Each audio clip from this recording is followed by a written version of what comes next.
Hello everyone, this is Dan here. I'm in a completely brand new world, and as you can see, the only thing missing from this picture perfect landscape is a giant gaping hole. So this is exactly what I'm about to do. I'll give myself a command block. I will place it right over here. This is going to be exactly the center because I kind of want the hole to be right here. I'll put in this giant command, put in a button next to that block and turn it on. And after a while you will see it start to actually continue going. And right over here there's some interesting construction going on and things will start happening. Yeah. Some of you may actually have already seen the video by JL where he basically does exactly the same thing. Yeah, he got the idea originally and was going at it in a completely different way.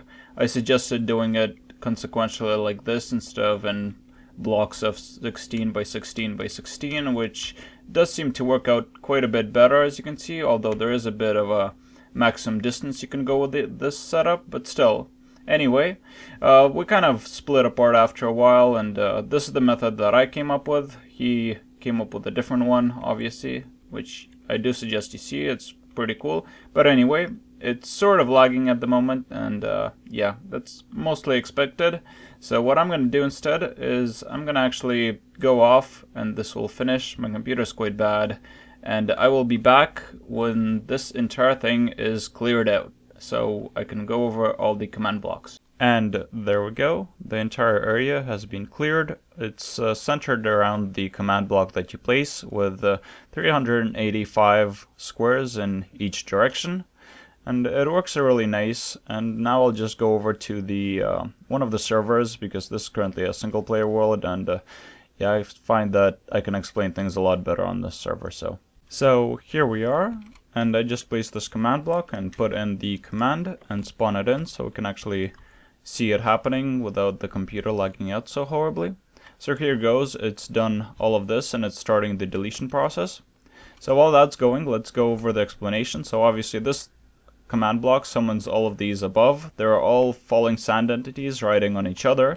And you have to remember that if you're summoning a falling sand entity riding on a falling sand entity, like A riding on B riding on C, the very first one to land is actually going to be C, then B, then A. It's kind of strange that way, but that's the way it works. So anyway, basically all of this summons, all of those, and the very first one, the thing it does is it fills these with air.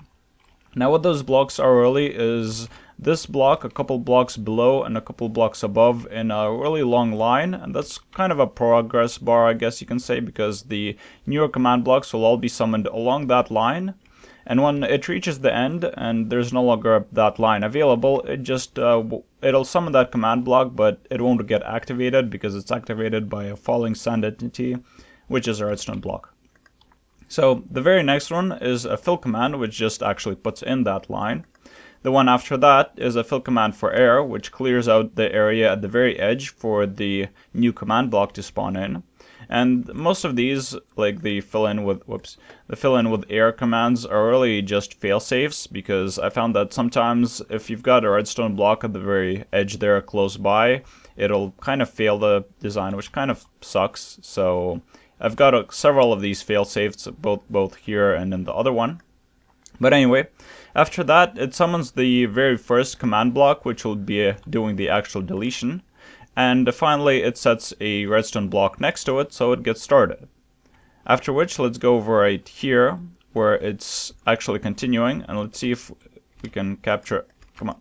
Alright, there we go. So I basically just stopped the process here, and that's basically how the very ending is actually going to happen.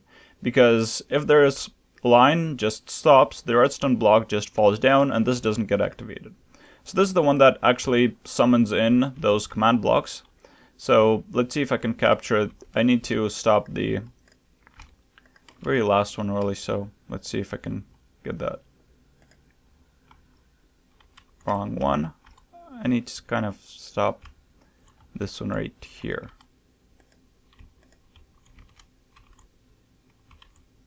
I actually wonder if it's possible. Well, that didn't work actually, strange. I would have expected it to. Anyway, alright, fine, whatever. While it's going, let's just do the explanation. The very first one over here summons the, well, actually, the very first one clears out this area where the blocks will be summoned, and once again, that's a failsafe. The next one sets in the command blocks, which do the actual deletion all along the line.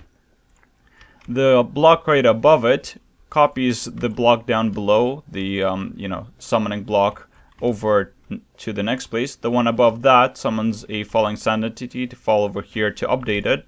The one after that summons a falling sand entity which turns into redstone, which drops here to actually activate it. And the very last one summons the block of redstones here, which do the actual deletion, because these command blocks actually delete all of this at the same time, because they just go that way and all the way that way. What is it, like 190-ish blocks in both directions, which in the end results in the 385 block deletion along that line. That's actually the way it works. I originally started off with only a 4 command block setup, but you actually had to manually put in those 4 command blocks. So, it wasn't a single command block thing. It was more of 4 command blocks, and there was a bit of manual work involved there as well. But it worked, and then JL just looked at it after I showed it to him and said, maybe we can fit it all into just a single command block, because sure, 4 command blocks to do this is pretty awesome, but if we can get it down to 1, that'll be even better.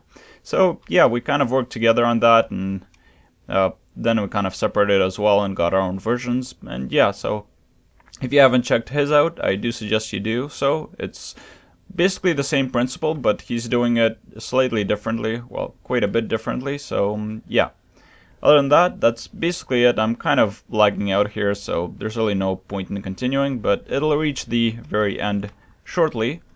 Actually, fine, let's just wait until it reaches the very end. It shouldn't take too long. I mean, it's what, 3 or 4 more hops. Anyway, so if you know, the fill command has a maximum of 4,000 blocks in a bit. So you can't use it to clear out the entire area, which is the reason why we have to do it by separate command blocks like this. And the reason I got it to 385-ish instead of the 256 by 16 is that I actually, instead of having it delete an area of 256 by 16, I have it actually be deleting an area of 385 by 8, which is still within the boundaries, so the next line could be actually processed, and I just stagger them a bit closer together, so with 18 or 8 blocks in between instead of 16.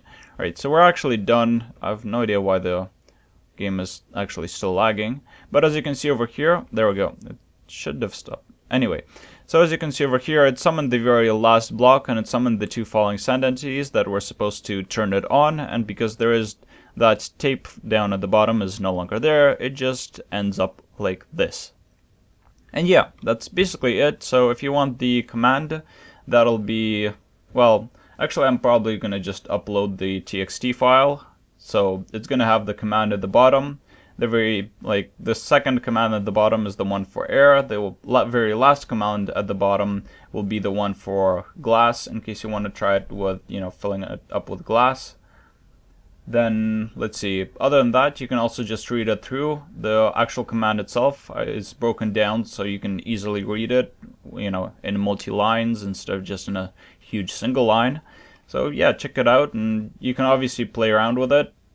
It's really just summoning and setup of command blocks on top of redstone blocks on top of command blocks, so you can always just use exactly the same thing. You just have to delete the commands that I have in there and put in your own commands, so you can have, other commands that you want to do. So you can just summon in or put in one command block which summons in more command blocks which do separate things. You can obviously put in the very last command to be the delete commands above, so it just does that, deletes them all, and you can activate it multiple times. So yeah, that's actually it. I'm gonna stop right there. So hope you enjoyed it. If you haven't watched JL's video, once again, do check it out. And yeah, as JL did mention, we are thinking of doing several other, single command blocks, multiple interesting things. And yeah, he kind of already got one really nice one going that I won't be going into detail obviously about, but I'm kind of hoping to find another one. I mean, really, he's gotten a good idea. I have to come up with something that would work. Damn, and it's so difficult. But oh well. Yep, that's it. So if you like the video, you know, subscribe, comment, and yeah, I'll be seeing you later. There's a couple more very interesting videos that I'll be putting out soon. Finally got together with Ulrich, and we have something really great to show you guys soon. And yeah, that's about it for this week. I will be seeing you next week. See you later.